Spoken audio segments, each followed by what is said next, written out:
yes, Bitcoin is the capstone of industry. Bitcoin is the industry. I am super like maximalist. Even if tomorrow something goes wrong in Bitcoin, I don't think that industry will die. Blockchain for her, Grace has this amazing initiative. She's investing and helping female entrepreneurs to start their own business. Win big or lose, like kind of a go big or go home.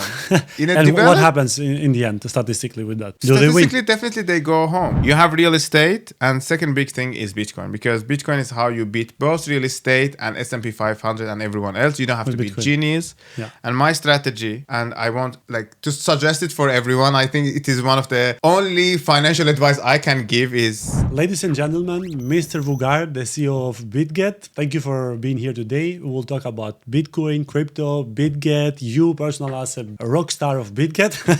Thanks for having me here. It's great because I used to have my own podcast and I still do have my own podcast, but it's always so nice to be on the other end of the table. I understand. To be also interviewed and to discuss and to... Yes, and less stress. Yeah. Cool. So you started as the CMO from being crypto and then you moved to as a CEO of Bitget. How was that shift and what got you so much interested in crypto to start all this journey? I always say like people come to crypto to make money. Yeah. I already had money. Luckily, I came to crypto kind of not to lose money because I got super angry with my bank. Oh. And yeah, I had a company, I sold it, and my bank was like, oh, you have to invest, and return on investment was 1.3%, maximum 3%. I was like, what is 3%? You know, like, where's the X's? Then I was buying a property, and my friends introduced me to crypto to do the transfer, cross-border transfer. I'm not sure how legal it was, but it was very cheap. And that's how I opened the door of crypto for myself. And then I went on investing through a VC eventually. Like since 2017, 18, I was in crypto. But my biggest kind of a breakthrough out of traditional to crypto was as a CMO of being crypto. Before that, I worked with several crypto companies as a consultant. Wow.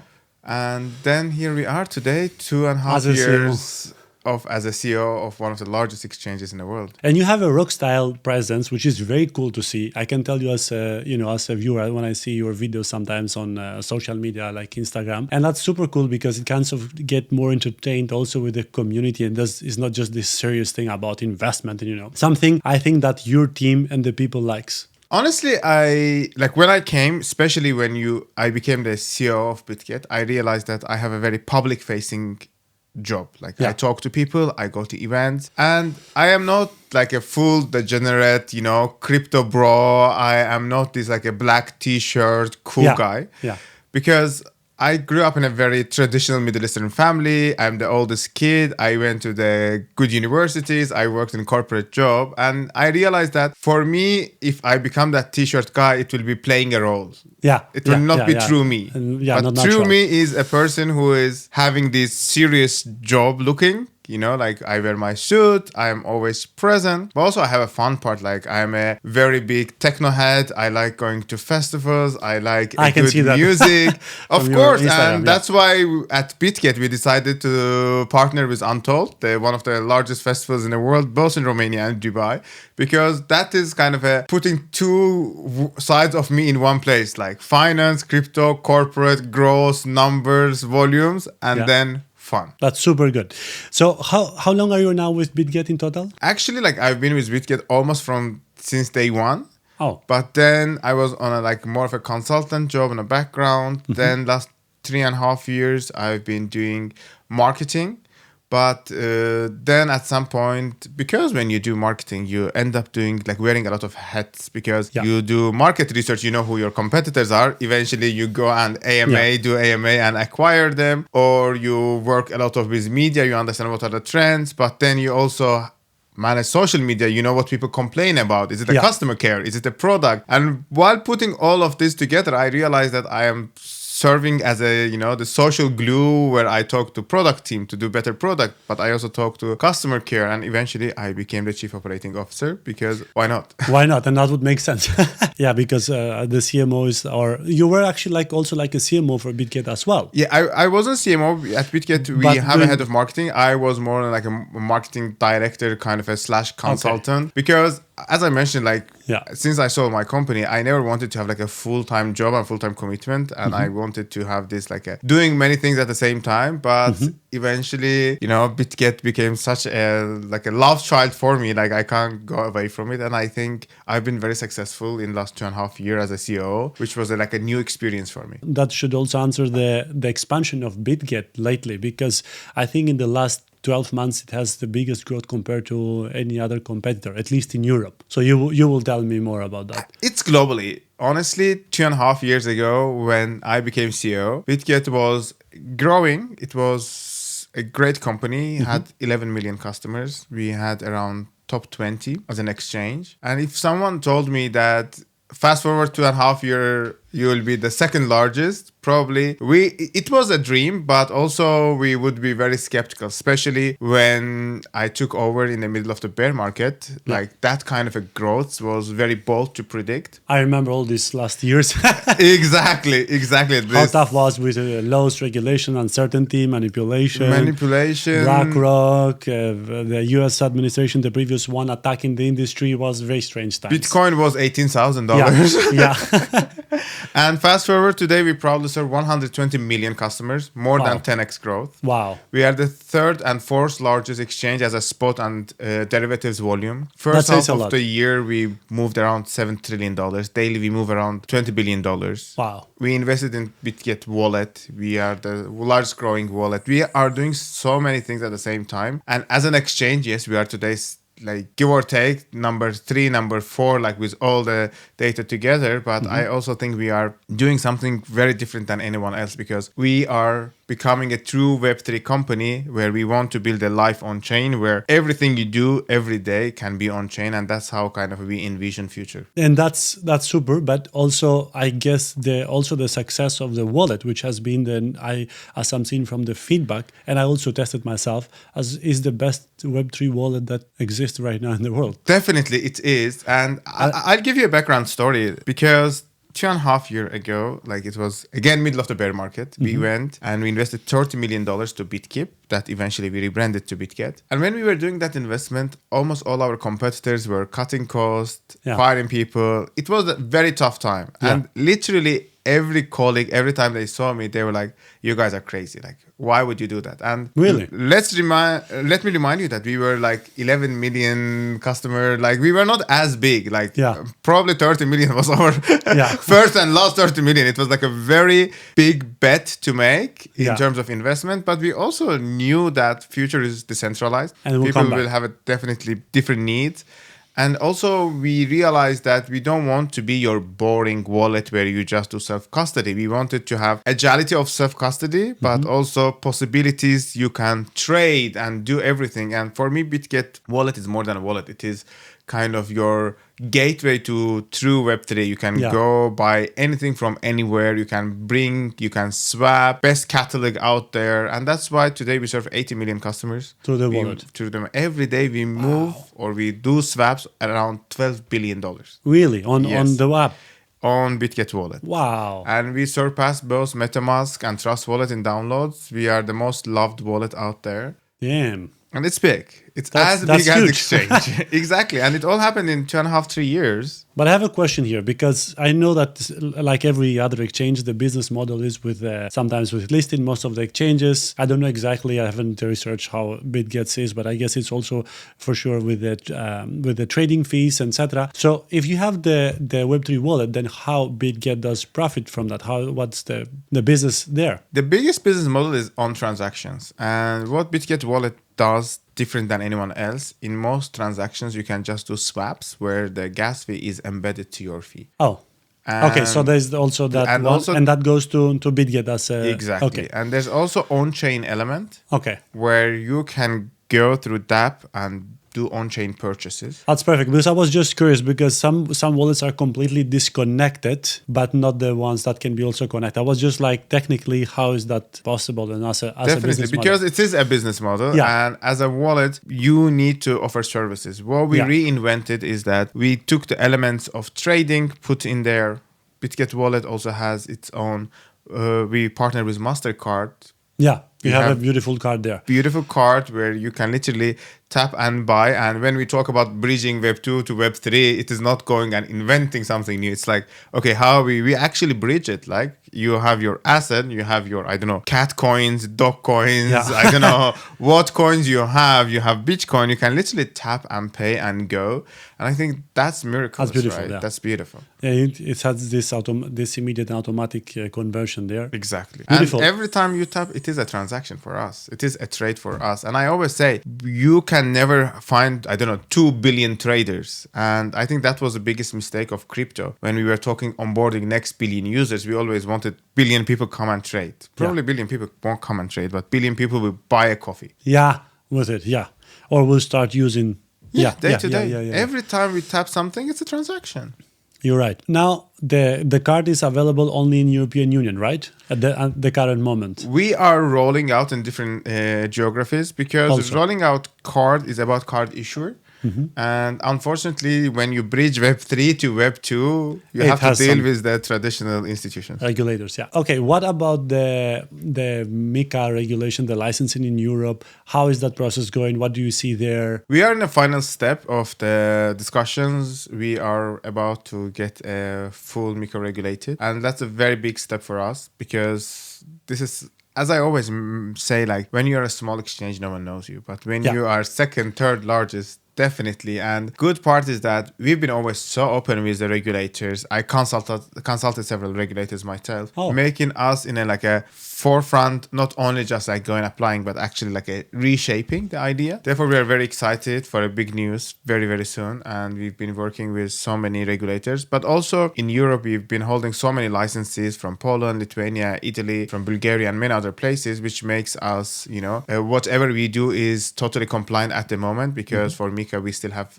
the time till 2026. And that's how all the exchanges are trying to sort it out before the deadline comes. And I believe we will be able to sort it out before the deadline comes. Oh, that's perfect. So then people will be also just like a continuation of the service. Yeah, definitely. Like for an end user, the service won't be disturbed. At least that is what we are trying to do. And that's what we are trying to, communicate with the also authorities to make sure that end user never... And I always say like, not only for regulation, for anything we do in blockchain, users shouldn't care.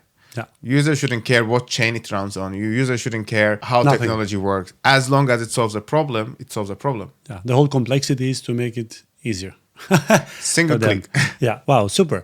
So Bitget also has been developing several products, which I would like to share with the audience so they know, because sometimes some people may use some functionalities, but they may not know everything. And honestly, even myself, I had to discover those days because I just didn't have the time to check every possible thing that is there in the market. First and foremost, what makes Bitget different is that almost all our competitors have a pro version and light version. We are trying to build a product as good for a pro user, but as simple as everyday user. And that is, I think, our biggest and proudest moment, but also our biggest challenge. Every time we add something, we need to test it so many times to make sure that it's super easy to use, but also it's super proficient for the pro traders. And when we look at like product development, I'm a user myself. And I think first and foremost is how I earn money. What is my earning method? You can earn through trading, right? You can do farming. You can do all the other things that can make you money within our ecosystem. Then comes, once you earn the money, comes how you save money, right? Yeah. Then you have your earn, your staking, your yields. Yeah. That is a second stop. And third is about how you can actually spend your money. It is through our cards, our payment gateway, and everything that you can do. First and foremost is earning opportunity. Definitely you can go trade yourself. You can go do copy trading. We are the number one copy trading platform. We have more than 200,000 elite traders who post their trades. 200,000. 200,000. And you can follow your favorite one. You can definitely copy your trades. And for the people who watch us first time, copy trading is so easy because one thing is you have to go do your research, understand what market does. Another thing, you tell, okay, I like this trader. He did, 95% profitable trade. Just adjust my portfolio like this and you get a ready grid. You copy the trades and then you can definitely do your adjustment. Within that ecosystem, you were one of the first to introduce AI bot trades. Basically, it is artificial intelligence. You tell them, okay, buy this, sell that, and they do automatic orders for you. When you sleep, when you don't follow the market. You can put your stop loss and everything else to make sure that the bot understands what would you do if you were there, and they replicate. And recently we introduced our Get Agent. It is an AI helper. Get Agent from Bitget. Yes. Get Agent from Bitget. This is your trading agent telling you what to do, how the market works, and it's super interesting tool. And there was such a huge wait list that we had to finalize it very quick and launch to the market. And it's fully subsidized. It's free tool. We are actually paying for that, but it is one of the greatest tools in there. Wow. Let's assume you made a lot of money. Now what you have to do, right? Yeah. In my opinion, there are two ways. First way, and my favorite way, is we have a lot of products called principal guaranteed. Basically, if you put 100 USDT, you put 1 Bitcoin, you put 10 Ethereum. At the end of the period, you get your money back.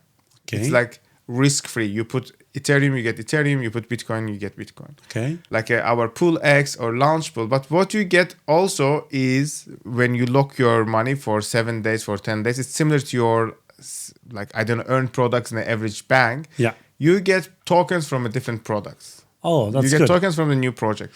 From new projects that are being listed on Bitget, for example? Okay. Exactly. This way, first, you don't risk your money. Okay. Second, you get exposure to new tokens. You can go sell them, but also you can wait and see what happens to this project. And so many times I discovered new projects through the Pool X because I randomly got, 100, 200 tokens from X project. And recently was one of the coolest examples. I lock some money on Pool X. I get these new projects tokens. New project gets listed. Of course, I totally forget about it. Yeah. And at some point after us, our colleagues from Binance list the token. Token pumps maybe like 100 or 120x, kind of a big pump. Oh, yeah. And $20 I supposed to get, $20 worth of the token became, I don't know, 200 something dollars. And randomly I'm like, why do I have this extra 200 in like this project that I completely forgot about? And that's how I discovered that project. And I eventually went and bought more tokens and sold and did profit. Wow. Which was much more than your traditional. That's good. And it's like a marketing campaign, also kind of exposure to the project, but at the same time, it's reward to the people. So for this lock, let's say that I lock their 10 Ethereum. So do I have only this exposure from new projects, or I have additional earning like a certain percentage as a yield? You get exposure only from these projects. Okay. And usually your APR is much higher than regular yield. But also we are the highest yield paying exchange out there. If you want to stake your Ethereum, your Bitcoin, your USDT, definitely we are one of the best place. Today, I think we pay more than 10% APR on USDT or BG. More than 10%? USDT. Yes. Really? We are. Wow. We're doing like a great things out there. But for me, like why it is important, like why I love Pool X or Launch Pool is that I get exposure to new projects that otherwise I wouldn't go by. They are new projects. I don't have time to, research them. For me, it is, and also usually it can be as small as like a $10, $20, 20 USDT. Like if you have these USDTs in your account, you can just put in there. There's no lock period. You can redeem them anytime. Wow. And if after 7 days, you can't forget them. They automatically released back. Oh. All helps you kind of get exposure with principal guaranteed. And I think it's very beautiful. But we have any other like Launchpad products and many other products where you can have this kind of a risk and reward in place. This is how you save and make more money. We are one of the greatest places to do dollar cost average when buying. And lastly, as I mentioned, spending, we have Bitget Card where you can tap and go. And recently we started rolling out Bitget Pay, which is helping people to accept crypto payments and people to pay in crypto. Businesses across the world. I'd like to try that myself. It is amazing. How do you have that exactly? Because I didn't check that. Basically, you become a merchant through our Bitget Pay5 products. You get your own corporate wallet and you can accept virtually any cryptocurrency. If you want to, accept Bitcoin, Ethereum payments directly, you can do that. Or you can accept payment in USDT, or you can convert them. And great part is that it is instant and it's very low cost. Wow. Compared if you accept MasterCard, Visa card, Amex, you'll be paying 1.5% to 3%. Minimum. And you'll be waiting 60 days to get that in your bank account. Best case, 20 days. Yeah. Like this solves your cash flow issue. And that's, I think, greatest offering we are doing at the moment. We have rolled out in Southeast Asia, in many parts of the world. And it's been very successful. And we've been able to give you 1-2% cashback because We are not Amex or Visa card. Really? Even cashback? Exactly. Oh, wow. Well, definitely check out for myself for my Bitcoin mining business. It is like game changer. It's game Wow. changer. Another thing that I see with Bitcoin now is that this game with loan and interest, and then interest on loan when you get loans from on Bitcoin or to earn against Bitcoin. So right now, what is the average percentage that somebody gets from Bitcoin on Bitget? The average percentage, like 2, 3%, Or 1%. if you stake your your Bitcoin. I'm not sure, but it should be somewhere 7% or more. 7%. But one thing is you stake your Bitcoin to get Bitcoin back. Yeah. Another thing, you use Bitcoin as a collateral to Get loan. loan. And Yeah, that is yeah, two different products. I know. But because I'm seeing these two products that they are going to be developed more and more over time. Because, I mean, develop mean expand. More people will do that, both. Because more people are going to want to stack Bitcoin and hold, and other wants to get loans. So do you think that the interest on Bitcoin over time could change, like could increase significantly? I think it is Due to the shock supply in the market, because a lot have been drawn, and the supply and the exchanges from Bitcoin in general, I mean worldwide, I'm not saying for Bitget, is going down. That I don't know if you have seen we that. are at the global lowest low that ever you had Bitcoin in circulation. Yeah. Because the idea of Satoshi was to cut the middleman. It is peer-to-peer payment System, right? yeah. Today it's totally opposite. Yeah. It is buy and hold, be greedy, never sell. That's what Michael Saylor does. That's everyone is telling. The idea is we have to hold it because it is store of value. It is a hedging opportunity. And once you buy, you don't want to sell it. Yeah, it has changed its basic initial It purpose. became a digital gold. Yeah, like true idea of I'm doing the digital same gold. now. I'm doing the same. I'm just mining and holding and buying just to hold for a long term as a profit. But like that's an idea. What will happen once we have all of it, let's say, mined, right? And then no one transacts. Everyone holds it. Yeah. Is that going to be... I don't know. Like, it is very hypothetical case. Probably it will Yeah. never happen. But then it means without transaction, market can't define the value. Yeah. We have to buy and sell to have the value, right? Yeah, has to be always some movement in the market there. Exactly. But because I think today it's an all-time high, and we are getting more and more news, and every news pumps price upper. Yeah. Whether, I don't know, interest rates will go up or down, will That happened exactly 2 days ago, yes, or pension funds coming buying, national sovereign wealth fund coming buying, more and more nations introducing national reserves, printing their money to buy. So many things happening that there's higher need. And let's not forget that Bitcoin is the only and true decentralized asset out there. Everything else has a founder, has a consensus, has everything else. But Bitcoin is this true machine that you can't stop. Okay, since that you know quite well Bitcoin, so what is your take on the power of mining on the 51% to be able to change the protocol? Because some people are worried about the decentralization of Bitcoin due to that one, because now the 51% of the network of Bitcoin is controlled from top 5 crypto mining companies. I do have also myself, but I don't have that much power. I think we have something close to 0.23% of the hash power or something. I think like when general concept of democracy. Yeah. And you are Greek. Yeah. I think you guys came up with the problem, not the solution. And this is like, I know it's more of like in my opinion, philosophical question than anything else. And this question for me is exactly similar to the question of what if we can come up with a quantum computer that can hack the Bitcoin's encryption.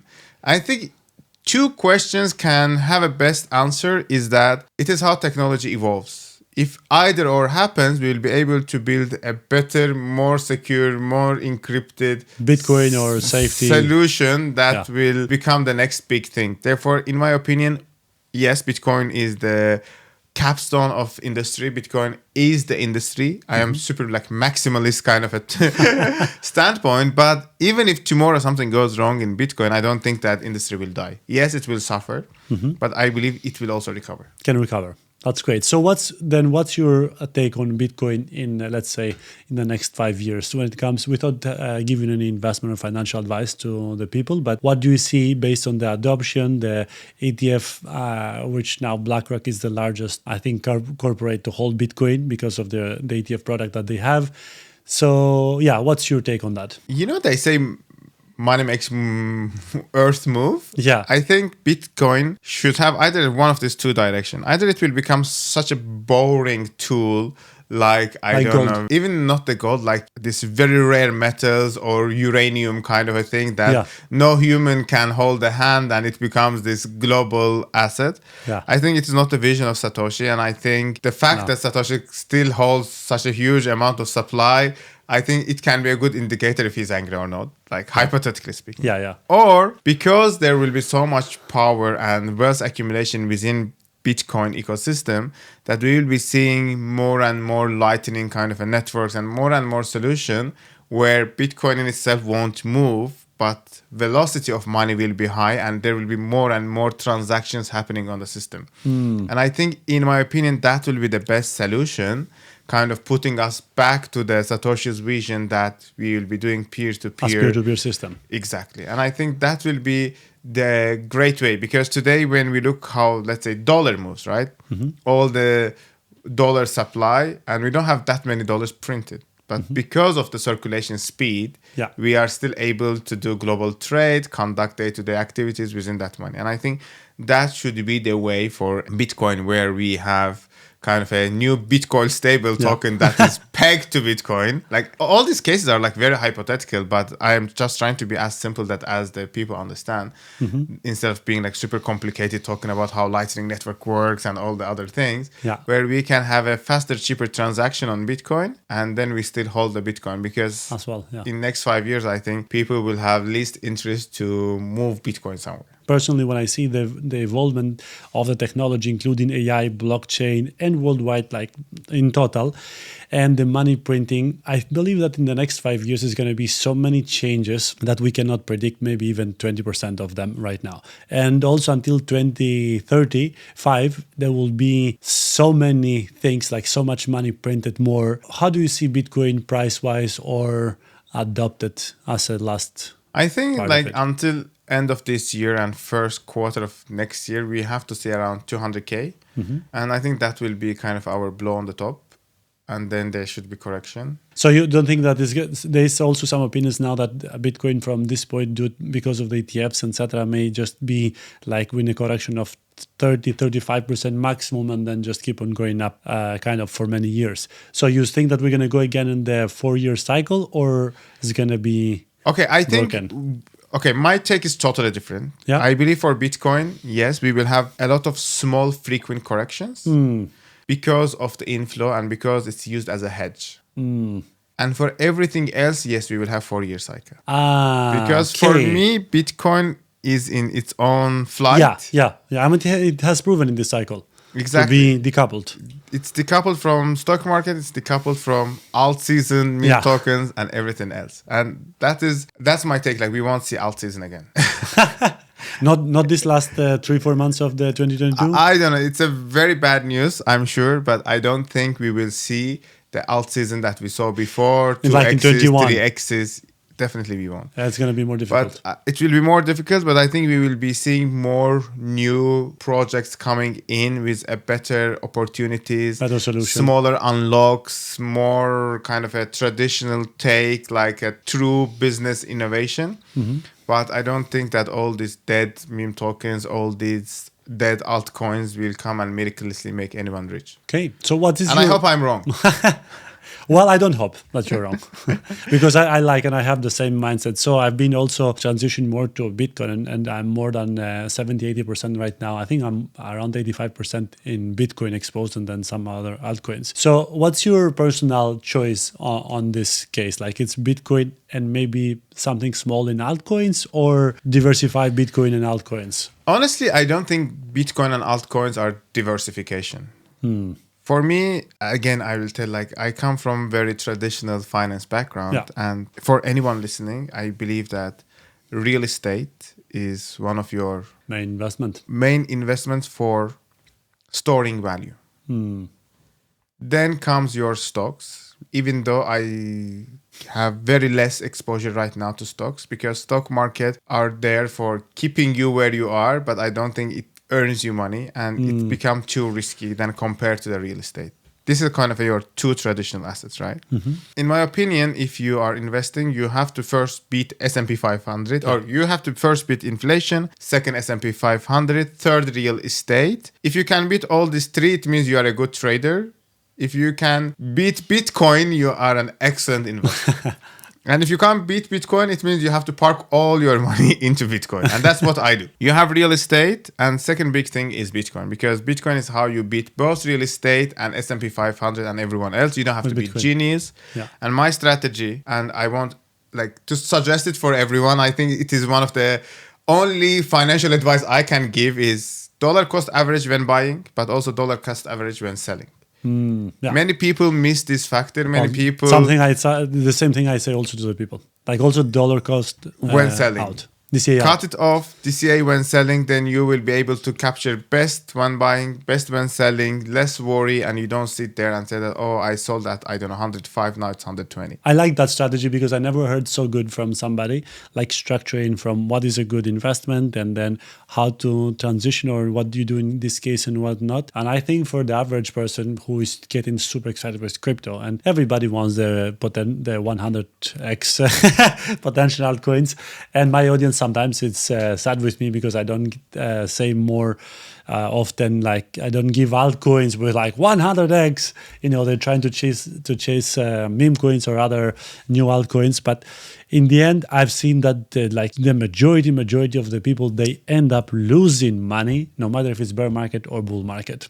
And I think this is just from missing this basic stuff that you mentioned, that you structured, and the discipline on it. It's just true, but also I understand the user's mindset because, for example, if I have $100,000, if I get 10% return on investment, it's $10,000. Yeah. It's a really good yield. Yeah. And it's a really good investment. But you can almost live with that in some countries. Exactly. But if I only have $200, getting 10% is $20. It won't change my life. Yeah.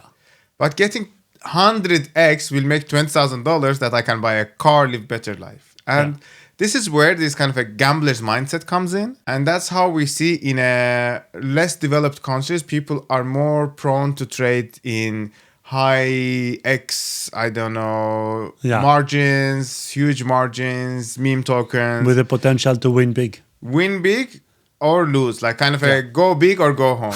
And what happens in the end, statistically, with that? Do statistically, they win? Definitely they go home.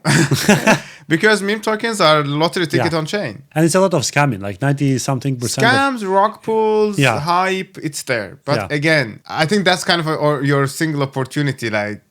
And you want to change your life faster, quicker now. Yeah. And you see always these people telling about 100x, you try to go find it. Yeah. While on the other end, when you are more disciplined investor, your idea is not only to earn big, but also your idea is not to lose. The first principle, don't lose your money. Don't lose your money. But when you are putting $200 with opportunity to earn $20,000, you are also ready to lose that money because it is zero-sum game. Yeah. And that's how market works, unfortunately. So you would say that it's better, a preferred option, to build an investment mindset and to stick even with $200 than try to gamble. That's what I say also to the 100%. And I always say, harder than earning money is to actually keeping money. And the hardest is to passing it to your children or next generation. Yeah, that's true. Sometimes I waste a lot of money on marketing and even more than is needed just from the excitement to expand. And I understand that sometimes I do also mistakes on that one as well. So it's very true. Yeah, everyone does mistakes. And whenever people tell that, oh, I traded, I lost money, I'm like, look at it as a tuition fee. You didn't lose money. You invested into your education. Yes, you invested, you couldn't get the return on investment on trade, but at least you learned. I lost a lot of money. My single biggest loss was around $42,000. Wow.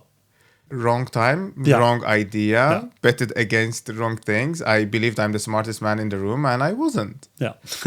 That's it. But I learned my lesson and I understood that you have to mitigate your risks. But also for people listening, it wasn't my last $42,000. Yeah, it's important. That's very important. Every time I take a trade, I'm ready to lose it all. As a trade, okay. as a trade. yeah, But also I understand that what will be my reward, what was my stop loss, and how did I end it. Because if you have, I don't know, $42 million, losing 42,000 is a different game than if you only have $200 and you lose all your $200. And that's always I tell people, you have to understand what portion of your wealth you are playing with, you are investing into, and how much risk are you able to take. Because if you today and come and tell me that, yes, I don't know, I earn $5,000 a month and this is my $500, I want to do something, I can definitely tell you, yes, you want to save, I don't know, college fee for your kid, go dollar cost average Bitcoin, be peace in mind. Or if you want to learn, I will definitely tell you that, take 3 months, $500 each month, do this, do that, I don't know, put 40-50% to top 10, go play a little bit with alts, explore new projects, maybe put 2-3% to the meme tokens, because then you have a learning curve, you understand how market works, how communities work, what is the life cycle of a meme project versus alt project. But again, if this like also what you want to do. I like our conversation because it's not just talking about a company or something. Obviously, I wanted to talk also about Bitget because that's wonderful products that people can use and are using already, but that also we're giving some of our knowledge and experience to our audience. Definitely. And also, I am very proud of my product, but I also believe that today everyone has 5 other exchanges on their phones, 5 other wallets, people jump from one to another. And at the end of the day, we are not here to play short game. We are not here to, I don't know, steal 3 customers from there and 5 customers from here. My idea is people will come and embrace technology and embrace what we are doing if they benefit. Yes, trading is one, I think should be the smallest portion in future what people do, but it's very important to understand the product and exchanges, all our colleagues from other exchanges, including Bitget. I think we are doing a great kind of job because we are the first gateway, we are the first door, we are the first time people come and get in touch with crypto. They buy first token, they invest to their first project. And if this journey is smooth, people will go and explore DeFi, people go to understand what this lending protocol is. But we are the first stop, and I think we are doing a great job. Therefore, for me, it doesn't matter if you go to another exchange, whatever you are doing, I want you to do the first thing right. Because if you fail in the first step, you will not come back. And Bitget is also focusing now on the education, like Bitcoin for youth and for women. So talk us a bit more about that as well. I just mentioned that it's very important for us. You don't fail your first interaction with crypto. I don't mind if you are on Bitget or any other exchange. I think that is kind of an idea what motivates us and motivates me. We have 2 great initiatives. One is Blockchain for Youth. I manage it. And then we have Blockchain for Her by Gracie Chen, our CEO. It is both initiatives are $10 million pledge for 5 years. And our idea is how we can bring more people to crypto. With Blockchain for Youth, we go and we work with 70 plus universities, and universities are like Harvard, UCLA, all big names globally. We work with the students to bring young talent to the industry. We don't want to go fight for a talent. And I always say, most people who earn crypto, they don't know how to code, or who work in crypto, they don't know how to code. And also these people don't trade because mainly crypto is all about code, technology, and trade. Actually, there's so many opportunities you can earn in crypto by doing marketing, HR, accounting, and all the other things. You don't have to trade or code. This is our main goal. Go attract the best talent to industry. Today, through our Bitget Builder program, we have 5,000 part-timers who learn crypto, and they eventually will work at Bitget or go to other exchanges, go to other products and projects. We are bringing more talent to the industry and helping the industry to grow. With Blockchain for Her, Grace has this amazing initiative. She's investing and helping female entrepreneurs to start their own business because there are more than 1 billion people who are unbanked. 70% of them are women. By bringing more women to industry and helping them through their entrepreneurial journey, we are actually helping the industry to expand and grow. Grace has been actively investing to female ventures. She is a female founder herself, and she has this beautiful community of female founders. With these 2 activities, we are actually giving back to the community and also helping the industry grow in a very different level. It's not about, for us, when you bring in a new talent to the industry or help an entrepreneur to start your business, you don't just bring one trader, you don't just bring one person, you actually bring a whole new generation of adopters, and that is how we are planning to onboard next billion users. Wow. You had also some great other success, like the sponsorship with Lionel Messi, which was, I guess, definitely big. That's a smart investment because we partnered with Lionel Messi right before World Cup. Yeah. Eventually, he and Argentina team went on and won the World Cup. He's the greatest player of all time. Today, we bring excitement of Spanish football, La Liga, to 2.5 billion people globally. We partner with MotoGP, the motorsport, in many countries, from Spain to Italy, Germany to Indonesia. We bring this excitement of speed, and definitely we are partnering with UNICEF. That is proudest moment for us. We helping young kids across the world to learn about blockchain technology, and we are helping young developers to actually build their applications on chain, which that's a great initiative. That is, again, all these initiatives, they're not about trading, they're not about, investment. They are about to make crypto and blockchain and Web3 a day-to-day item. We don't want people to think that, it is something super niche. We want people just understand that this is what it is. The same way you have your bank account, the same way you subscribe to Netflix, you pay Apple Pay. Yeah. Crypto is just another service that solves your problem and helps your life, making it better. Mm-hmm. And you're focusing more in MENA region, Europe, Latin America, right? I think when you're as big as us, we virtually serve 200 countries in the world. We have 120 million. Except US, we are everywhere. US. And that is... Because it's a pain. I think it used to be a pain. Now we see so much liberation. But again, US democracy is very interesting because whatever is done now can be overturned in 4 years. Yeah. And our CEO, Gracie, had this beautiful also announcement that we are very keen about US market, but we are kind of in observer mode. We want to make sure that it is the right step for us to do because we don't want to do back and forth. And still today, I believe American politics is favoring American companies. And as we are not an American company, we have to be careful. But no matter that we are not in US, again, we have 120 million customers. We have been skyrocketed in Eastern Europe, CIS countries, Turkey, Latin America. We are heavily investing in Africa.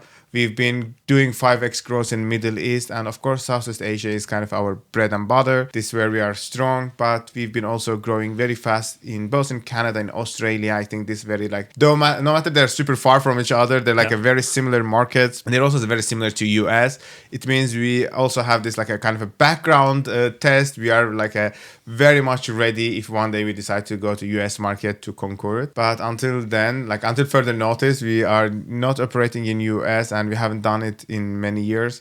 It means we are still on a kind of a waiting moment to understand, is it a right thing for us to do, or we have to kind of put our efforts to the existing markets and grow it there. And for last 2.5 years, we've been growing in a very high speed. I think even without the US market, we'll be able to do a huge changes in next 3-4 years. Fantastic. Now a different question.